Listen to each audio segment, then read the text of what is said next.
क्या सरकार वक्फ संपत्तियों को हड़पना चाहती है? क्या वक्फ अधिनियम 2024 मुसलमान के अधिकार पर हमला है? नमस्ते दोस्तों, स्वागत है हमारी इस खास वीडियो में जहां हम बात करेंगे भारत की वक्फ बोर्ड की कहानी। वक्फ बोर्ड एक ऐसा शब्द जो इस्लामिक परंपराओं में दान का और धार्मिक का प्रतीक है, लेकिन आज ये गर्मा गर्मी का बहस का मुद्दा बन चुका है। इस वीडियो में हम वक्फ बोर्ड की उत्पत्ति से लेकर वक्फ संशोधन अधिनियम 2025 और सुप्रीम कोर्ट की सुनवाई तक पूरी कहानी जानेंगे, तो वीडियो के अंत तक बने रहें। सबसे पहले हम समझते हैं वक्फ है क्या।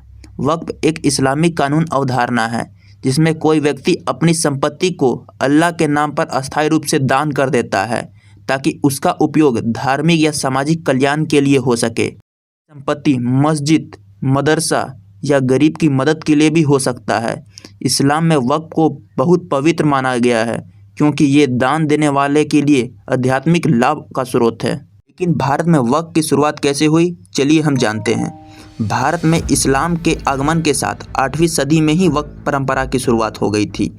दिल्ली सल्तनत और मुगल काल के शासक और अमीरों ने मस्जिद और स्कूलों के लिए जमीन और संपत्ति दान की। उदाहरण के लिए दिल्ली की जमा मस्जिद और आगरा में ताजमहल के आसपास कई संपत्तियां वक्फ के अंतर्गत थी।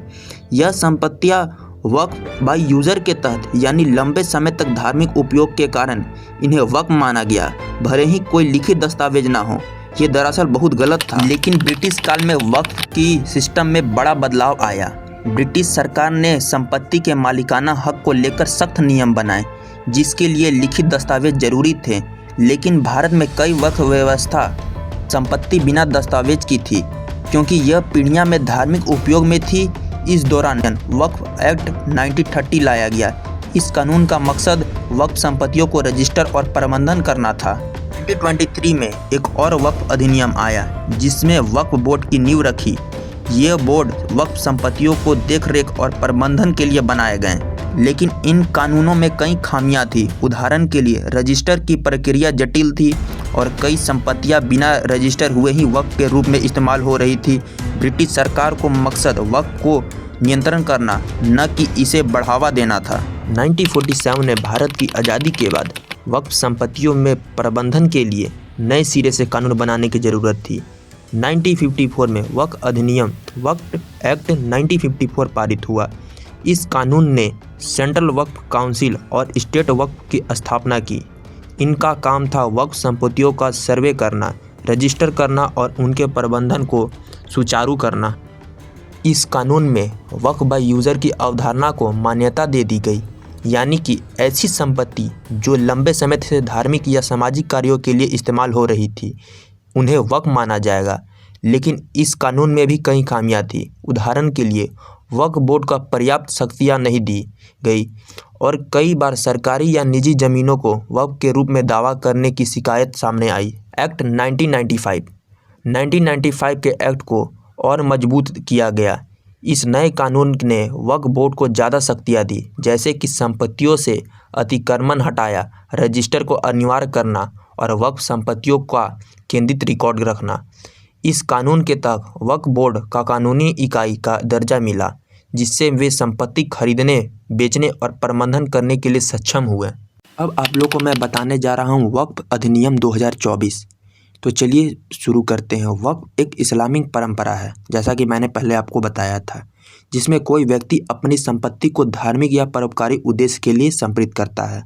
भारत में लगभग 8.7 लाख करोड़ वक्फ संपत्तियां हैं, जिनकी कीमत 1.2 लाख करोड़ से भी अधिक है।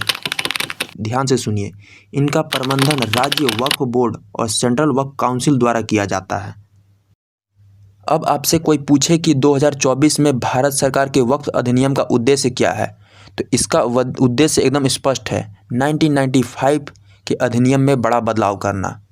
वक्फ संपत्ति की परिभाषा को स्पष्ट किया गया है। इसमें वक्फ संपत्तियां का पंजीकरण अनिवार्य कर दिया गया है। जिला कलेक्टर को एक अधिकारी दिया गया है कि वह तय कर सके कौन सी संपत्ति वक्फ की है, कौन सी संपत्ति वक्फ की नहीं है। विवादित वक्फ संपत्तियों पर सरकार निर्णय ले सकती है, पहले सरकार निर्णय नहीं ले सकती थी। वक्फ बोर्ड में गैर मुस्लिम सदस्य भी रखे जाएंगे। सरकार का कहना है कि यह संशोधन पारदर्शिता और जवाबदेही बढ़ाने के लिए है। डिजिटल रिकॉर्ड से धोखाधड़ी रुकेगी और संपत्ति का सही उपयोग होगा। जैसे कि आप भारत सरकार के गृह मंत्री का ये वीडियो देखिए। उनको लगता है कि इसका विरोध कर हम मुस्लिम भाइयों की सिंपैथी जीतकर अपनी वोट बैंक पक्का करेंगे, उसमें कोई फायदा नहीं होगा अखिलेश, इसलिए कि 4 साल में मुस्लिम भाइयों को मालूम पड़ जाएगा कि कानून तो उनके फायदे में है। लेकिन इस विधेयक का विरोध भी जबरदस्त हुआ।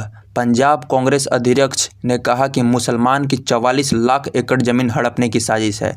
कुछ संगठनों का कहना है कि अब सरकार किसी भी संपत्ति को गैर कानूनी तरीके से वक्फ से हटा सकती है। कुछ आलोचक ने तो यह तक कह दिया कि यह सिख और ईसाई धार्मिक संपत्तियों के लिए एक बहुत बड़ा खतरा है। इस अधिनियम पर सुप्रीम कोर्ट की चुनौती आई। इस अधिनियम में सुप्रीम कोर्ट ने चुनौती दिया। याचिकाकर्ताओं ने कहा कि आर्टिकल 25 धार्मिक स्वतंत्रता, आर्टिकल 26 धार्मिक संख्याओं की स्वतंत्रता और आर्टिकल 30 अल्पसंख्यकों के अधिकार का उल्लंघन करता है। हालांकि सुप्रीम कोर्ट ने अभी तक विधेयक पर रोक नहीं लगाई है। केरल के मनुबम में वक्फ संपत्तियों को लेकर विवाद चला।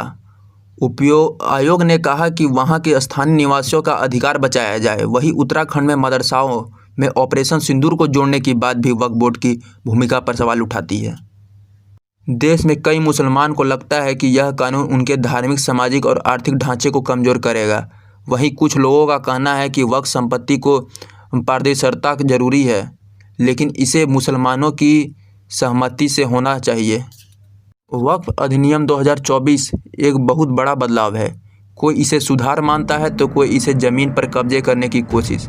फैसला आपका है, लेकिन ज़रूरी है कि यह जानकारी रखे, सवाल पूछे और संविधान की रक्षा करें। अगर आपको यह वीडियो अच्छा लगा तो लाइक करें, शेयर करें और इस विषय पर अपनी राय कमेंट में ज़रूर दें। जय हिंद, जय भारत।